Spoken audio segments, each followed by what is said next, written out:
Hello mga karelasyon. Ladies, pag-uusapan natin ngayon ang aura ng isang babae na attractive o nakakaakit sa isang lalaki. Kaya ladies, kung gusto mong malaman ang mga ito, manood ka. Number one, ito yung masayang energy. Ito yung mga positive vibe na nakikita sa iyo dahil sa ikaw ay masayahin. Alam mo, walang ibang mas nakakaakit na quality kundi ang isang babae na may dalang saya. Okay? Kapag ganyan ang nakikita ng mga lalaki, napapangiti yan kahit hindi ka pa nakikilala ng personal o lubusan. Kapag nakikita niya na ikaw ay masayahing babae, you possess that quality na contagious sa maraming tao sa paligid, napaka-attractive yan. Iba yung presence na dala mo. At yan ay dahil sa pagiging masayahin. Okay? So ladies, tanggalin na yung mga negatibong vibe, yung pagiging suplada, pagiging masungit. Sa halip ay ilabas yung mga positive na vibe sa'yo. Number 2, ito yung magnetic presence. Ito yung kahit nananahimik ka lang sa isang tabi, pero iba ang dalang magnet, iba ang dalang enerhiya sa mga taong nasa paligid mo. Naka-encounter ka na ba ng sitwasyon na mayroong isang tao sa isang grupo o isang kwarto na wala namang ginagawa, tahimik lang, pero ang lakas ng dating, di ba? Napaka-misteryoso, misteryosa. Ganyan ang ibig sabihin ng magnetic presence, okay? Hindi mo kailangang maging maingay, hindi mo kailangang magbida-bida, pero yung atensyon ay sa iyo nakatuon, okay? Just be yourself, show confidence, smile, and that's all, di ba? Minsan, yung mga tahimik, sila pa yung mas nakakapukaw ng atensyon. Number 3, walang ere. Sa simpleng salita ay ito yung walang kaarte-arte. Hindi naman masama ang may kaartehan sa katawan. Huwag lang labis at sobra, okay? Alam nyo, yung mga sobrang maaarte, sila ay literal na nakakainis sa paningin ng marami, okay? Kaya kung isa ka sa mga ganyan, itigil mo na yan, okay? Pwede namang maging maarte sa mga bagay-bagay na talagang hindi mo gusto. Pero to the point na ikaw ay gagawa ng eksena dahil sa kaartihan mo, hindi na yon tama.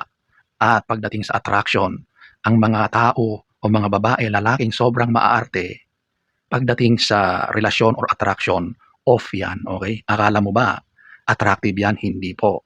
Kaya yung mga tao, babaeng walang arte, walang ere, sila yung hinahangaan, tinitingala ng mga lalaki. Naa-attract sila sa babaeng walang ere, walang pagpapanggap, natural na natural. Okay? Number 4, maayos o magandang body language. So alam nyo, napakahalaga sa attraction yung kung paano ka kumilos, kung paano mo dalhin ang sarili mo sa public. Sa halip na pilitin ang sarili mo magpanggap para lang sa atensyon, huwag mong gawin yan. Just stay cool, stay relaxed, be yourself. Ayusin mo ang posture mo. Kaya mong makipag-usap na may eye contact, nakangiti, at ipinapakita mo ang sinseridad mo. Yan ay kahanga-hanga sa mga taong nasa paligid mo. Lalo na sa mga kalalakihan. Mataas, malakas ang hatak niyan. Kaya ladies, be mindful sa kung paano ka kumilos sa public. Lalo na kapag maraming kalalakihan, okay? Number 5, meron kang sense of humor. Ang sense of humor talaga ang isa sa sobrang napaka-attractive na quality or traits ng isang tao. At kung ikaw ay meron ng ganyan, napakalaking bonus yan sa pagiging attractive. Lagi kong sinasabi na hindi naman porket humor ay kailangan mong maging stand-up comedian o professional na komedyante. Hindi naman ganoon. Kung ikaw ay kayang sumabay sa masasayang kulitan, tawanan, nang hindi ka napipikon, yun na yun, okay? Kaya mong makihalubilo, kaya mong makibagay sa kahit anong sitwasyon, lalo na sa mga ganitong grupo na hindi maiwasan na may mga biruan, may mga pikunan, tawanan.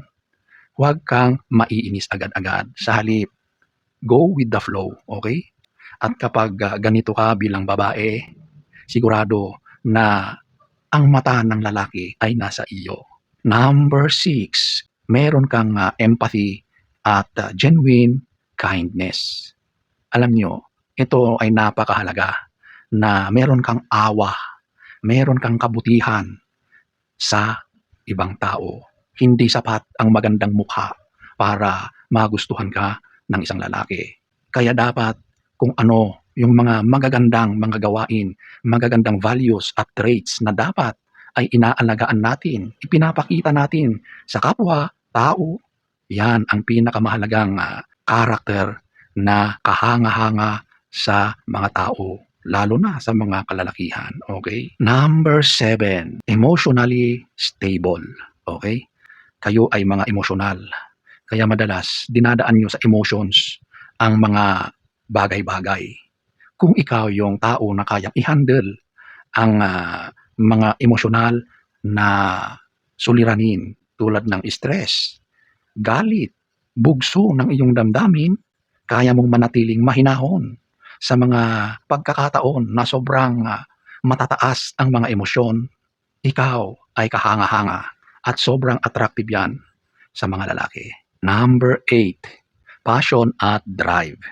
Sa isang relasyon, ang mga lalaki talaga ang nagli-lead sa patutunguhan ng relasyon, okay?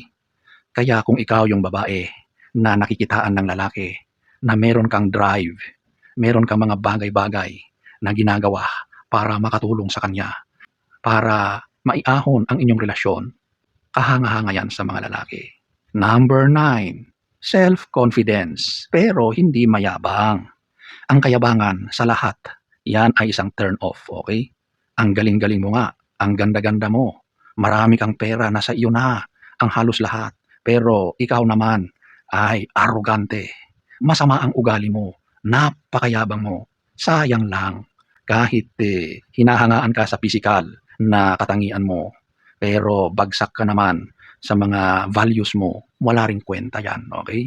Pag puro ka lang yabang, wala kang mapapala. Kaya sa halip na magyabang, bakit hindi na lang ipakita ang pagiging mabait, kabaitan sa kapwa, pagiging matulungin, napakaraming magagandang traits na pwedeng gawin kaysa ikaw ay magyabang. Number 10, ito yung may sarili kang buhay o independent ka, okay? Isa yan sa nakikitang magandang potensyal sa magkarelasyon ang babaeng may sariling ginagawa, okay? Hindi ka isang pabigat. Kumbaga, ay meron ka ring naiaambag sa relasyon, okay? Kahit wala yung lalaki, nandyan ka. Kaya mong mag-provide para sa sarili mo at sa binuo mong relasyon, okay? Kahit meron ka ng karelasyon, huwag mong kalimutan yung mga pangarap mo. Yung mga dati mong ginagawa, gawin mo pa rin. Basta yan ay maaayos. Just make it sure na ang pagiging independent mo ay hindi nakakasama sa pinasok mong relasyon, kundi ito ay mas nakakatulong sa pag-angat ng pinasok mong relasyon. Tandaan, walang perpektong tao, pero ang mga aura na ito ay nagmumula sa pagmamahal sa sarili at growth, hindi sa pagpapakyut lang o pagpapapansin.